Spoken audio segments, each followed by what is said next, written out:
Dawn Kuenzi, welcome to the More Than an Admin podcast. Thank you so much for having me here. I'm excited to have you back. This is your second time since October 2022, which is when I first launched the podcast, and a lot has changed since then. We are, for one, not in a hotel room recording this, even though we still share hotel rooms pretty much all over the US at this point. And you also know how to finally say the CEO of Google's name correctly. Do you want to redeem yourself this time? Sundar Pichai. You got it. You got it. It only took you 10 years to know how to say it correctly. But I mean, it's amazing to see where our lives have gone since back, like I said, 2 years ago in that New York City hotel room. For those who have not tuned in to our first podcast episode, Dawn Kuenzi is a program manager at Google, a longtime EA and administrative business partner at Google and in entertainment, and my personal best friend who I met while she was my first lead admin at Google. We talked a ton about all of that in the first episode, which is literally episode, I think technically number 2, but the first guest on the podcast. So please go listen to it. You'll hear more about Dawn's personal story, about how she transitioned from entertainment into tech, and just her entire journey. She gave a lot of wisdom there. And the reason why I wanted to bring her back was because, first of all, she is the most requested guest to have back on. Even people have said you should have Dawn on as like a monthly spotlight. And I always tell people don't tell her that because she'll get her ego too big now. And, we talk a lot about each of our years every single year. And I feel as though both of us have had a lot of revelations and thoughts about 2024, how we're having what our focus is for 2025. And I thought it would be cool for us to talk about some of our reflections for the entire year, some of the fears that we are letting go of in 2024, and kind of how we do annual planning, our traditions, what are our words for 2025. How do you feel about that, Dawn? I feel good. I'm glad. I'm glad. So, do you want to do the first honor of sharing your first revelation or learning from 2024? Yeah, I would love to. And it's an honor to be your best friend. I just want to make sure everyone knows that. So this year did not go at all the way that I had foreseen it going. Actually, quite a bit happened, both personally and professionally. And to survive the year and to recalibrate, I really had to adopt what, is known as a bulletproof mindset. And I want to share 3 reflections today, and I can share how that applies to me and my definition of bulletproof mindset. When I started the year, I had worked for the same VP at Google for almost, 9 years. And he was my mentor. He was like a father figure. He helped me transition from the admin ladder to the program manager ladder. And when he left Google, it was a devastating shock to me, even though I was supportive of it. And even though I knew at some point we would not be working together, it really woke me up kind of like you need to stand on your own 2 feet. You need to be independent.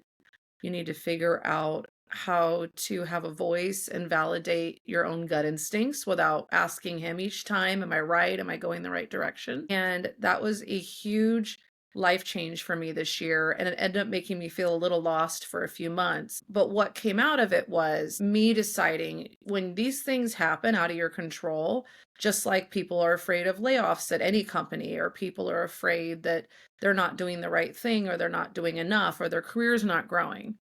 All you can do is own your own work and decide how much risk you are willing to take on signing up for projects, sharing ideas, going for things, risk versus reward.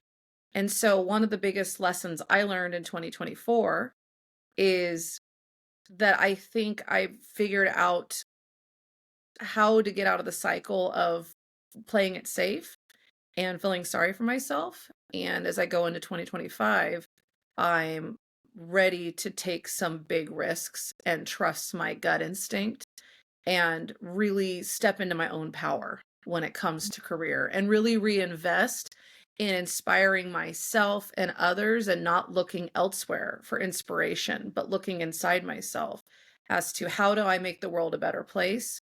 with what I do as a job and just going for it. I love So that. now I know you had some career changes this year. Definitely. And before I even do that, I want to say that 2024, my three words were stillness, stability, and disruption. And what I thought these words meant for this year turned out to be a little bit different than what they actually were. And as the saying a lot of times goes, you make plans and God laughs. And he definitely was laughing at me this year. And it was definitely one of the best years personally of my life. And it was really just because I had a lot of time to ask myself the hard questions of who is Mallory and what is more than an admin. Because I think a lot of times you think you know who you are and you could be even very confident, but sometimes as time goes on, you kind of let people get into your ear. And that was what I was doing specifically when I was at Google and I was launching more than an admin.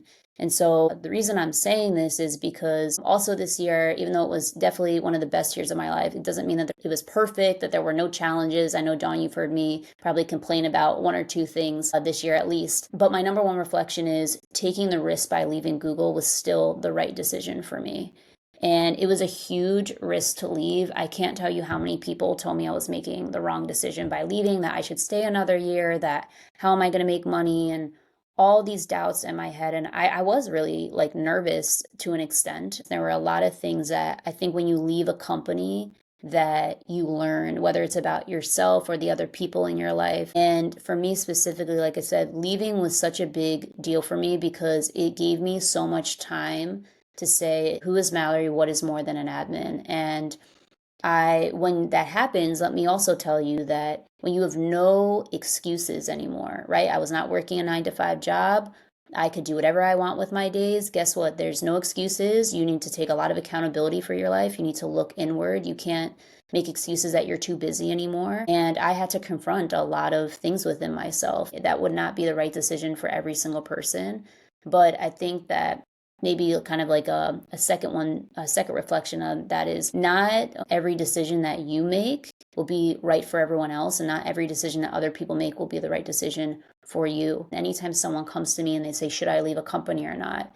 I always say to them, don't just do it because I did it, especially if you're going to leave Google. You need to make sure you have a plan. You need to make sure if you believe it, you pray about it. You got to make sure that it's the right thing for you. But I will say that it was very challenging. There was a lot of things that I had to ask myself and make sure that now going into 2025, because I haven't really done that much publicly with more than an admin yet, that I'm ready to relaunch this thing and share with people what did I find out in this year. And that's why I kind of didn't post as much. I wanted to be able to have a year of reflection. And now 2025, it's going to be a big year. And so, Dawn, what is your second thing that you've learned or reflected upon in 2024? Well, the second thing I've learned, and this is very vulnerable, but I'll just share it because I'm going to share later about this book I'm writing where it's all going to be out there anyways. The second thing I learned is I didn't realize how stagnant angry I was coming into 2024. My parents' marriage was falling apart. My father had been diagnosed with dementia. Um, I was nervous about layoffs. I was nervous about what was going to happen with my job. I was living in my other best friend's house in her guest room. I'm 42, I'm single. And if you've ever been a woman who's 42 and single with no children and no house of her own, you may not know, but you really do get shamed a lot. People tend to act like, what's wrong with you? You have done something wrong. And I came in with my own head thinking that you have messed up. You have done something wrong. And I was upset with my parents, and I was upset with life, and I was a little upset with my job. And I came to realize through a series of events that happened this year that life happens and that I have to be accountable to myself and that I cannot blame my situation on anyone else. And it was time for me to, I'm trying to think of a nicer way of saying this than taking your head out of your butt, but it was time for me to step up and do some tough love on myself. And I was like, okay, and Mallory actually told me this many times, but it was, if you want love, you need to elevate yourself and step up into your most powerful self. If you want love, you cannot reek of desperation. You need to create a life that draws light to you, that draws others to you. You cannot go seeking it. You should look within and become powerful in who you are. And I also realized that every woman in my family history has been in abusive relationships, including myself. And I helped my mother in January leave my father because it was an abusive relationship. And I took over sole caretaking of my father for the year. So I was with him almost every day. And I had avoided him for many years because he isn't the most pleasant guy to be around, even though I do love him for raising me and providing for me. But being around my father every day for all year, after I got through the frustrated, angry part, I really am grateful because I realized this man and your interactions with him and what this long line of women you've come from and their interactions with their husbands and their fathers and their brothers, we have been nurtured to accept abuse, to accept taking responsibility for everything that goes wrong, to carry the weight of making sure everyone's safe and financially protected and the home is okay. And just spending all that quality time with my father made me realize this is why you have not found a healthy partner, because you seek your father in every man you date. You remind me, or this year for you reminds me of what I had in 2023.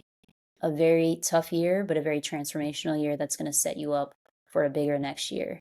And I really believe that. I mean, obviously, I know so much of your journey and seeing where you've come from when we first started being friends 8 years ago to now. I've seen such an evolution of you. And I think that, of course, you will find your person because I think that you are becoming and building your life where your dream person will be able to easily fit into that. I think that you are really making space for the right person to come into your life, and you set me up very perfectly with you talking about love. My second revelation for this year is healthy love, and the right person for you is intentional, consistent, peaceful, and challenges you to become better. Everyone knows I could talk about my boyfriend for hours. I'm sure Dawn is sick of me talking about him at this point, but the reason why I talk about Matt so much truly is because I've never been with someone who treats me so well, but not just that, who really sees me, who makes me become better, who wants to become better for our relationship. I just have never been with someone, and it's kind of like what you're saying, Dawn, where I was making a lot of mistakes in my past over and over and over again. And it really took me taking accountability in 2023 and taking a year off from dating to really, again, I was doing a lot of self reflection of like, why am I single? And why am I not finding my right person? And I took a lot of time. And obviously, I didn't think that Matt was going to come into my life after listening to one of my podcast episodes. And then, boom, I'm leaving Google and then in this relationship. But I think that the reason why is because he embodied these things. And I want to talk about each of the things, specifically what I mean. Intentional. Someone that states fairly quickly what they are looking for, what they want. That doesn't mean on the first date that they're telling you that they want to marry you. That is not what I mean. What I mean is just someone who knows what they want, where are they going in their life, and is very intentional about where they see you in that picture. There's times where I would date people and talking, and there's no mention of marriage or being in a committed relationship. And the truth is that that person did not want to be with me. I think a lot of times, especially as women, we keep around these people thinking that they are going to make their intentions clear at some point. And especially for men, they will. Men chase, men a lot of times lead. They know what they want and they will tell you, I believe, fairly quickly, whether that's in 3 months, 6 months. I think a man knows what he wants pretty quickly and if they're going to be intentional specifically about you or not. The next thing is consistent. So obviously consistent with their words and actions, but I believe even more importantly than that is they have consistent energy. A lot of times as women, we feel things inside of us like, oh, this doesn't feel right, or oh, but they're like saying and doing maybe the right things. And I think that you have to really check in with yourself because sometimes our gut feeling, and if someone's energy is giving you something off about it, even if they they are saying and doing all the right things, I would be really check in to make sure that you are not missing something. I think that you have to really make sure that there's consistency in all three of those. Peaceful. So when I was younger, I used to watch all these dramatic love movies, as I'm sure you did, Dawn, and you'd see people fighting for love, and everyone tells you, don't just leave after the first fight. Well, I used to take that to an extreme where I'd be with people who are constantly nitpicking or fighting. It was not peaceful. Something that I realized with Matt is that it's so peaceful with us. When we fight, we're fighting the problem together. It doesn't mean we don't go through tough times, but we genuinely enjoy each other's company. And I think too many times people stay in relationships when there's no peace and someone does not bring you peace, they're bringing you more problems. The next thing is challenges you to become better. Someone that makes you want to become better, someone that challenges you to become better, someone that keeps you accountable in, your goals that you have for yourself. I never had someone really in the past that did that, that really made me better to a point where honestly, and I know Matt's going to tell me that he does not like that I'm going to say this, but I'm going to say it anyway. I tell everyone, even if we were to break up, which, he always says, we're not breaking up, and I believe that too. But if we were, this is the first person that I've been with that I really believe has made me better, where I can look back on this relationship and be so grateful for it. And I think that that's something that we really have to be cognizant of when we are looking for healthy love. And the reason I'm sharing this with everyone is because I would have saved myself a lot of heartbreak if I was really honest with myself about these things, and how a lot of times people that I was with before did not embody any of that. So that's my second one, Dawn. What is your third one, or if you have any comments? You know what? I'll just take a moment to share some thoughts on everything we've shared so far. Again, when I came into this year, I didn't realize that I was pretty burned out and resentful. I wasn't happy where I was in my life. And honestly, it was one of the hardest years I've ever had, but I'm grateful it happened. I am grateful I spent the year with the man who originally broke me, because I think the time I spent with my father has healed me. And it's because as an adult, I was able to separate out who he is as a human being, have sympathy for him, have empathy for him, but also at the same time realize that I am a different person. I have a different soul. I have a different calling. I have a different attitude, a different personality, and we are not the same. And that I do not deserve to be treated the way he treated me. One of my biggest lessons learned in 2024 was that I was never really realizing how much pain I had inside of me from toxic relationships with men in the past, and with just a long line of women who come from abuse. And while I have always believed in love and I have seen a lot of extremely healthy examples, I have friends and colleagues that have amazing marriages, and I'm so happy for them, and I really do believe it exists. I really didn't realize that the big problem with my dating life is that I could not believe that that could exist for me, because it had never happened to me. And because I was very conditioned from a young age with the church I was raised in, with the way my father treated my mother and I, with the way my male relatives treated me, with the way I was treated in my religious community, I did not believe that I would find this good-natured, successful, hardworking, handsome husband who really enjoyed my personality and was intelligent and successful, that could help me build health and wealth and get a home together and all the things that I 100% know can happen and that I want for all my friends. And if you asked me, do I believe Mallory can get that? Do I believe my other friends can get that? I would say yes. But I did not understand how much I had given up on the idea that I could get that, until I spent every single day with my father, who is slowly deteriorating from dementia and cancer, and how bitter he is about his life, and remembering our interactions and how much they defeat me and make me feel like I have to be perfect in order to deserve even the smallest of courtesies. And facing the fact that, wow, no wonder this man really damaged me. And people like this man really damaged me. And I have to either be alone forever and just focus on writing my book and, building wealth and moving cities and buying a house and say you're just going to be alone and you're going to be okay with it, which is fine too. I'm going to have to really somehow convince myself that I am worthy of an amazing life partner who empowers me and believes in me.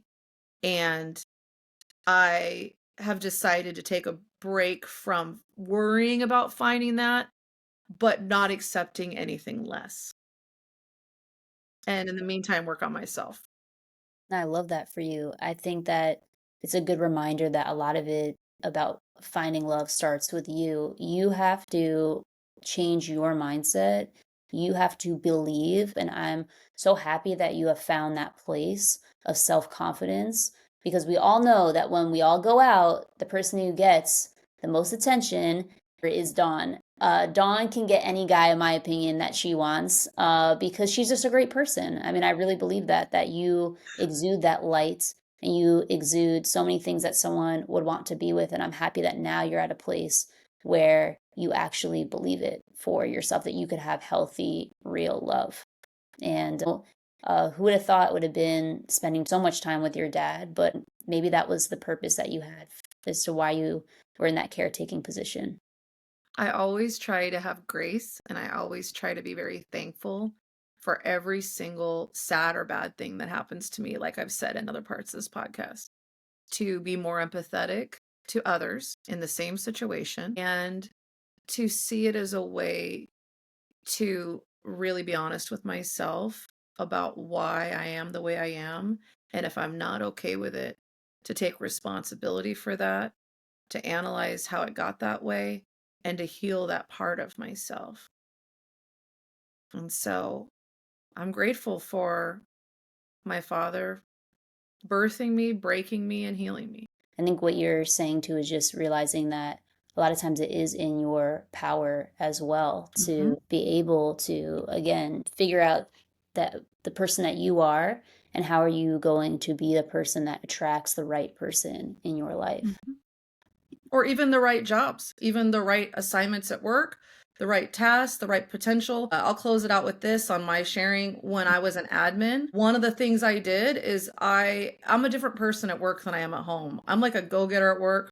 I have great instincts. I'm confident. I would create assignments, chase things I was passionate about. I would pitch them hard. I would say I deserve to do this. I had no fear. I had such a high sense of value at work. And I see a lot of admins will come to me and say, "How did you get that assignment? I want that." And I would say, "I didn't get anything. I created it myself from scratch and then pitched it and then convinced people to let me do it." And everyone kind of looks at me like, "Whoa, well, I don't know how to do that." Well, I don't know how I did it either, but it's just something you got to draw on in your gut. You got to make a list of things you think you can do to make your manager's life better, your leader's life better. What can you do to make your team's life better? What can you do to make the company better? And then from there, figure out what is in your, wheelhouse to do to individually contribute to that. So it's funny because I always had that confidence when it came to being an admin or a program manager, but I never had that confidence in my personal life. I was kind of like two different people. Hmm. And I Hmm. know a lot of admins that are very confident in their personal life, have fantastic marriages, have fantastic lives, but at work are so unsure of themselves. And I Hmm. wonder if it isn't the person that you're aligned to that you support giving you that validation or that confidence. I think that's what happens to a lot of admins is that at work, you're not aligned to someone who makes you feel safe. And then you do the spiral where you don't trust your instincts. But I think whether it's personal or professional, the sooner you trust your gut instinct and you say, "I have good ideas. I am a beautiful person. As long as I have good intent, I have a right to a voice." I think your life will go in a much more positive direction. Love that. Love that. My third kind of learning and revelation is if you want to know what matters most in life, go spend time with the old and wise at nursing homes, assisted living homes, and independent living facilities. And many people know that my grandparents have meant a lot to me. Dawn has gotten to know them a little bit as well. And my grandparents had both moved from their condo that they lived in for like 30 years into an independent living facility just a little bit, maybe over a year ago now. And so I have been there a lot in the last year, but just recently my grandfather passed away, and I have been there almost every single day since early December. And I think that what I have learned the most during that time of visiting, and I'm still going over there almost every day, is you see how important taking care of your health is, having a strong community around you, and how your legacy at the end of your life is going to be based on your character, and that is what is most important. When my grandfather passed away, it had a very deep impact on me. Many people know that just like, my grandparents were a huge part of my reasoning for moving to Florida. They were the healthy love example that I had in my life since my parents are divorced. And when my grandfather passed, so many people that would come up to me, whether it was at the funeral, the burial, our shiva, or when I was just walking around the independent living facility, and people would talk so much about his character, his humor, how he was kind to people, how he talked to anyone. And they never mentioned his job title. They never mentioned how much money he had. They never mentioned anything superficial. It was always about his character. And that's why for me is really important his legacy. And it's exactly kind of why I started More Than an Admin, is because to me at the end of the day, you could be the best admin, but no one at your funeral is going to talk about how many meetings you scheduled. No one is going to talk about how many events you put on. So they're going to talk about the character that you had and the qualities that you embodied when you were working. And a lot of people talk to me about making an impact as an admin in their job. And I always say to them, again, you could schedule as many meetings and you should always strive to do a good job professionally in terms of, metrics. But I think what is so much more important is the quality of your character and how you get the job done, not just getting the job done. I think we all know a lot of admins who are scheduling wizards and but they're nightmares to actually work with. And something that I was really proud of my grandfather is when I talk to people about his character.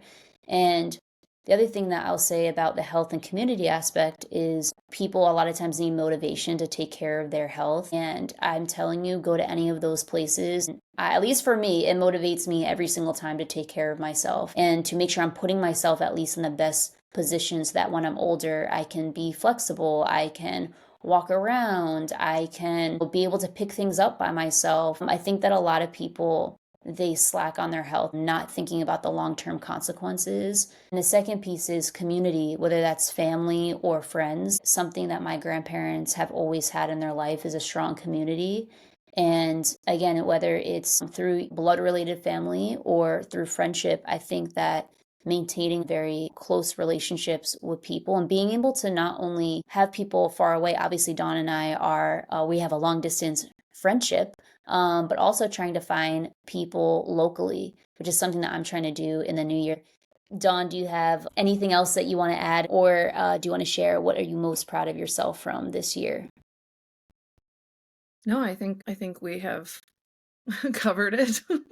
I All right. actually shared things in a way that I wasn't expecting to, but I'm curious how this all lands. My word for this year was Phoenix.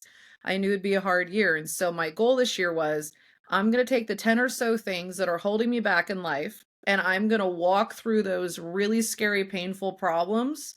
I'm going to walk through fire, just straight through it, and I'm going to move on from them, things that have weighed me down for up to 42 years. I helped my mom leave her abusive marriage.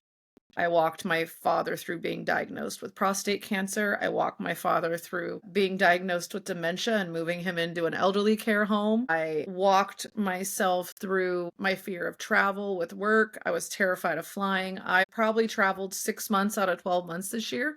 I spent most of the year on airplanes.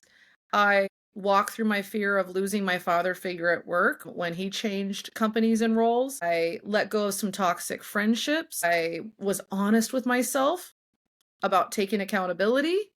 And I feel like I really lived up to that word. I feel like I walked through fire, but I did have the courage to do it. And I am so proud of myself because I don't feel like at this point there's anything left to burn. Like, I really have burned the past. Now I'm ready to start building the future. I'm proud of you. I've seen you go through a lot this year, and still, the most important thing is be a kind human being who is still standing up, still going, and still giving to other people. A lot of others would be bitter and crash out, and I've never seen you do that. And so I'm very proud of you as your best friend. And the thing that I'll just say very quickly that I'm very proud of myself, which sounds maybe a little bit small to people, is I read the entire Bible in a year. And besides the obvious of getting closer to God and being able to get a lot out of the reading, for me, this has been a goal of mine since I was in elementary school. I just never prioritized it.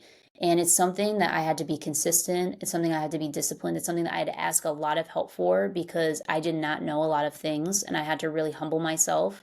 And sometimes when you are around Christians, some people could be like, "What? You don't know this?" Or, I was really afraid to ask people for help. I'm very lucky that Matt has kind of guided me through a lot of the reading as well.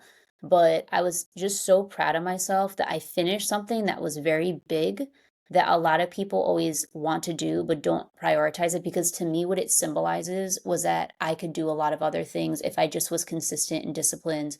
Because Dawn and I are going to talk about publishing and writing a book, and that's been on my list also for a long time. And I needed a big win this year that was I can plan a goal that is hard, that is not going to take me just a week or a day. It's going to take a long time, and I'm going to show up and be consistent, and I can do that. And that was really what the Bible reading symbolized to me, was that I can actually accomplish something that is hard, that is lofty, if I stay consistent and disciplined and humble myself when I don't know some things. That was a very big thing for me this year that I was proud of.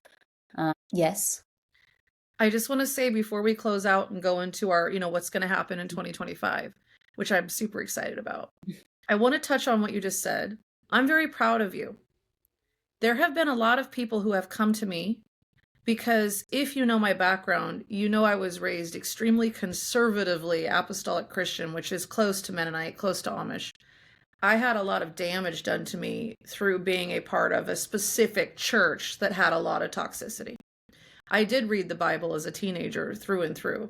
And in my journey, even though I believe there is a God and a higher power and good and evil and morals, I am not personally identifying as a Christian. Many people have come to me this year saying, how can you and Mallory stay best friends when she is full on embracing Christianity? And that is becoming a part of who she is, her platform, everything she does. And you are agnostic. And I want to go back to what Mallory shared.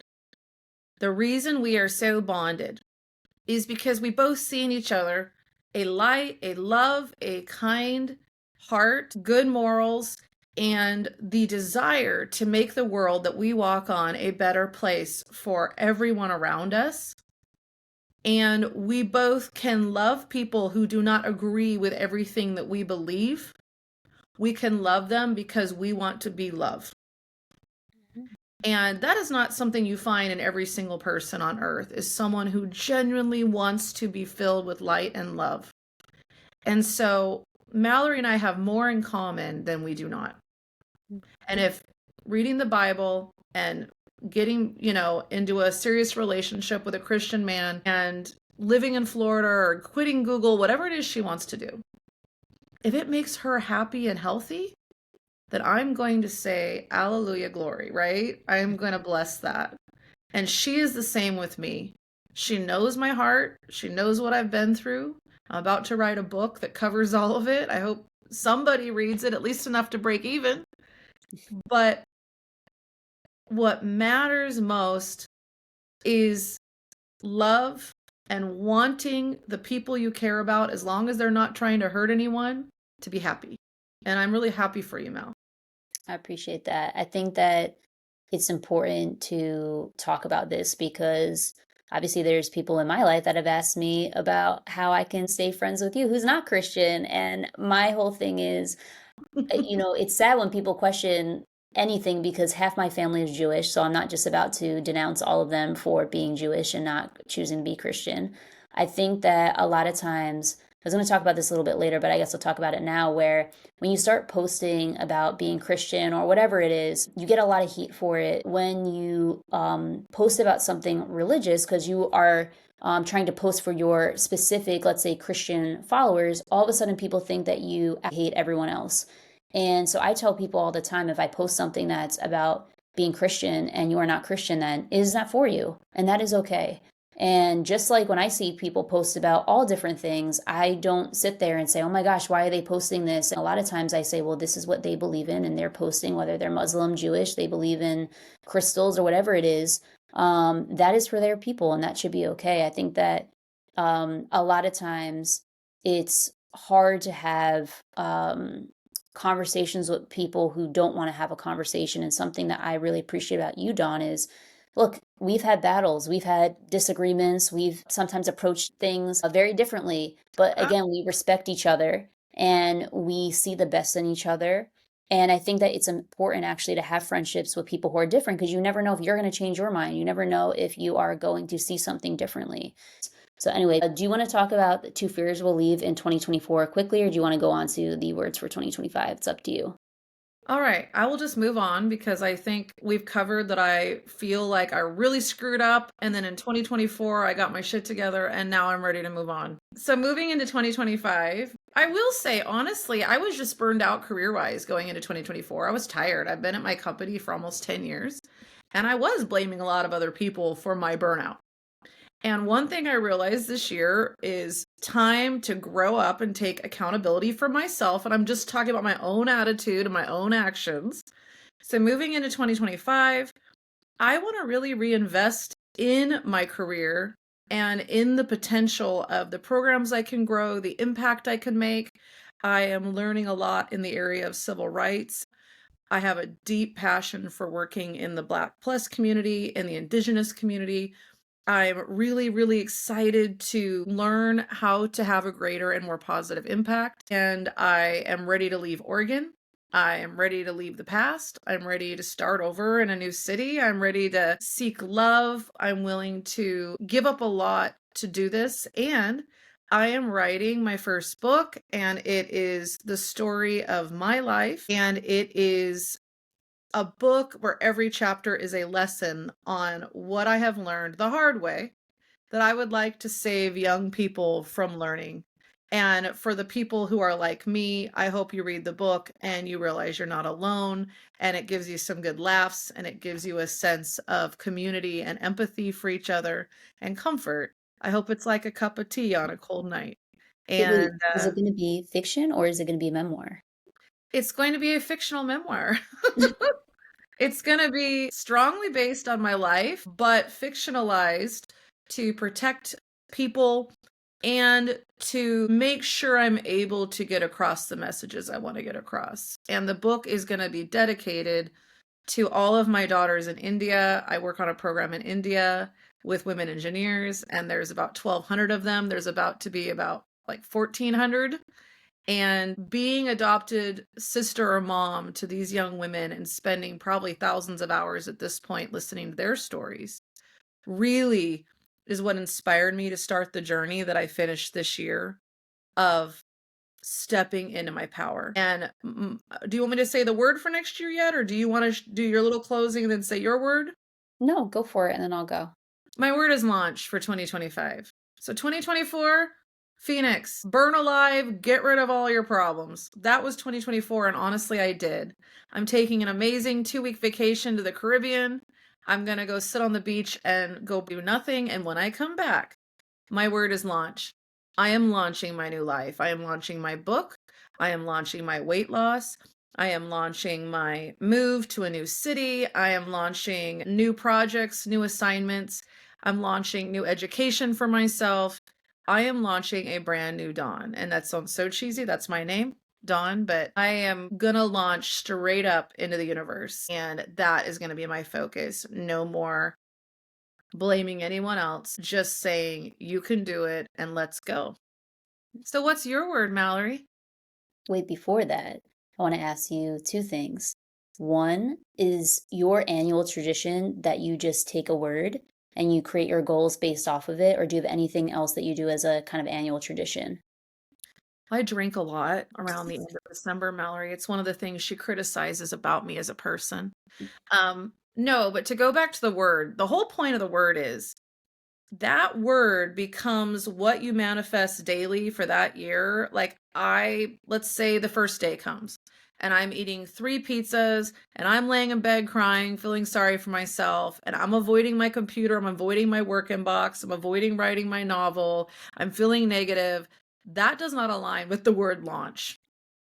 And so what I do is when I wake up in the morning, I say, how am I going to launch this new life? And what am I going to do today that aligns with it? So I challenge you to pick a word. When you pick a word, everything you do should align with that word that day. And so that's what I would say. That's pretty much the thing I do. And at the end of December, everyone who loves me or knows me knows that I send some sort of letter, gift, greeting, text, phone call, because I know the holidays are hard. I'm alone at the holidays. I don't really have any family left because of religious things. They're always a little lonely for me. Instead of feeling sorry for myself, I pour so much love into connecting and correspondence with everyone I can think of who might be having a hard time. And it really does lift me up and make me feel a lot better because I'm doing something to be good and be better. Over to you, Mallory. I love that about you. My other question was going to be, what is going to make this year different than the past? Probably gonna drink less. Oh my Um, gosh. no, it's just a whole mindset. It's just I'm ready. I got rid of a lot of baggage. So I'm just ready to focus on how does Dawn glow up? Mhm. How does Dawn really enlarge her positive impact? And how does Dawn start over? And like I said, if it doesn't align with that word launch, I'm not going to mess with it. So that means like random dating of toxic people. That means holding on to resentments or old friendships that don't serve me. I only want to eat good health, whether that's mental, spiritual, or physical, because it's going to take everything in me. I have very bold goals to publish a book, move cities. So I have no energy to waste on fear and self-loathing. So if it doesn't align with launch, it ain't happening. And I believe in you. This is truly the first time that I've seen you so committed. I really see a change within you, and I'm hoping that we're going to have you back next year at the end of the year or early 2026 to talk about all that you've implemented into your life, and hopefully maybe even with a significant other next to you. I've seen such a growth in you, and I'm so excited for this next year. For my annual planning traditions, ever since I was in high school, I had always set December aside for me to do kind of a month of reflection and thinking about whether it was goals or words or themes or a mantra in the morning. So each year I've done things a little bit differently. This year, and last year, I have this Google Sheet that is very organized with things like goals, words, themes. I even have tabs for like budget for the year, what I donate, all the books I read. So that's kind of like the tactical of how I do it. And then for right now, my 2025 words, because I'm someone that likes to do multiple, which is prepare, plant, and launch. So we have that in common, that launch word. And my themes for the year is marriage, motherhood, and more than an admin. And now, before anyone thinks anything super crazy, because I'm not engaged or pregnant, but what I feel as though that I see a lot of women not do is, and you kind of alluded to this, Dawn, at some point, is in our work world, we're sometimes so different than in our personal world. And something for me is that I have always been someone that goes 120% at work. I really want to be very intentional about preparing to be a wife, preparing to be a mother. And that's where the word prepare is, because I want to make sure my body is the best. Every time I go to the gym, I always tell myself, you are preparing to put yourself in the best position to get pregnant. And I know that that means I might never get pregnant, and that is okay as long as I'm doing the best that I can to position myself to be pregnant one day and to deliver a healthy baby. I really want to focus on being very intentional about how I'm setting up my life to prepare for those two roles that will be new in my life. And the honest truth, again, is that I didn't dedicate a lot of time to thinking about those things in the past. Obviously, this year I'm dating someone. Of course, I was thinking about it, but this year being very intentional. And then the next word, plant, is going to be about getting really planted in my local Florida community. I thought this past year, stability and stillness was going to be me not traveling, and then I get into a long distance relationship, and well, that went out the window. And then Dawn, me and you also met up a few times in different parts of the US. So I was traveling way more than I had planned to. So I really want to get planted in the local Florida community. I want to get planted in a local church where I can really serve every single week. And most importantly, I want to really get planted in discipline and routine. Matt, my boyfriend, he is the most disciplined and routine person ever, and I'm the exact opposite. He is someone that brings a lot of stability into my life because he is so routine. So I'm really determined this year to get planted in a routine and be very disciplined about it. And then the launch word comes with more than an admin. Many of you, I'm sure, like, what the heck is going on with more than an admin? I really did need this year to reflect and figure out the direction of more than an admin. It was the first time I really had deep time with myself about where do I want to go and not be afraid of criticism or fear of success. That's a big thing that I was going to talk about before, which is I had this huge fear of what my life would be if I was successful. Are there going to be lawsuits? Are there going to be people that come out of the woodwork? Are there going to be people that are nonstop messaging me that want help because they think that I have money or whatever it is? But I'm really pushing past that and launching as many things in 2025 as I can, including my memoir. It will not be a fictional piece. It will be a true memoir. And maybe I won't drop real names, but I will be definitely dropping facts about real people that have been in my life. And it's a big project for me. There's a few other things that I want to launch in the new year as well. Dawn and I will be keeping each other accountable with that book writing because for both of us, that is going to be another huge accomplishment. I know we've been talking about this forever. And for people that don't know, I was actually supposed to publish a book last year, and I was working with Scribe Media, and they went under, they went bankrupt. That made me really afraid to work with a self-publishing company because I lost $12,000. I'm someone that likes to pay in full right away, so I did not think that one maybe too clearly, and maybe I should have waited, but I now really want to again get past that fear. I've waited so much on these big things with more than an admin because the honest truth is that I was afraid. I was afraid of how people would perceive me, perceive what I'm building, and I'm not afraid of that anymore because not only is my word, but Dawn's word is launched. So if you are in our way, I feel bad for you because we are not stopping for you. We are pushing forward in 2025 with all of our goals. I just want to add that not only do I love working at Google, but I too am very open to get pregnant in 2025. So you can find me at Dawn Kuenzi at Instagram.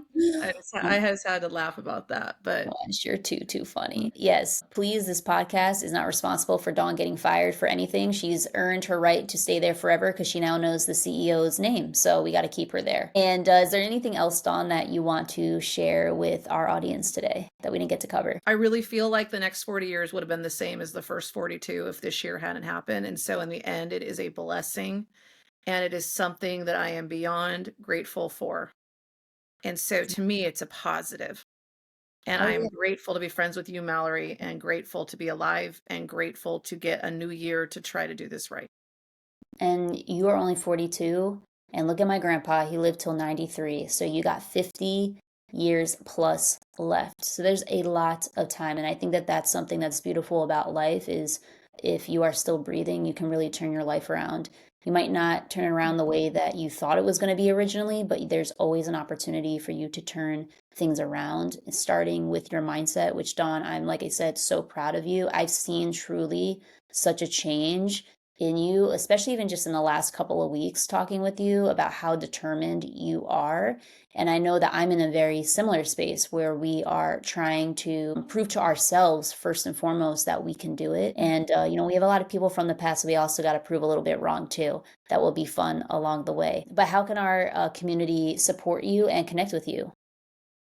Again, my Instagram's my name, Dawn Kuenzi. My email at Google's kinsey@google.com. And you can always go through Mallory as well if you're trying to connect. I don't really want to give my phone number out on here. Please don't ever talk to me on LinkedIn. I am terrible at LinkedIn. It's overwhelming. But I will be very busy the next 6 months because I am hyper focused and career, book, and move and health. And I have to prioritize that so that I can get to a place where I have more time and energy for others. But yeah, that's the best way to find me. How about you, Mallory?